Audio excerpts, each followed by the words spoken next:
Hello everyone, I hope you are doing well.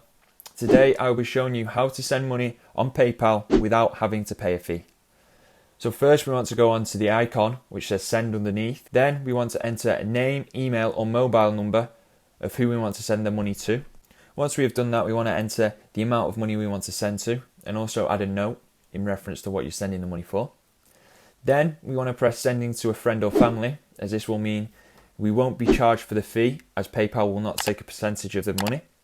This will mean that you don't have to pay a fee, nor will the person receiving the money have to.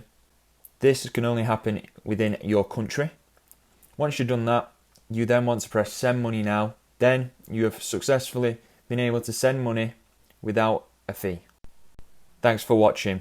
Hope this helps and let us know if you need any more help. Thank you. Bye.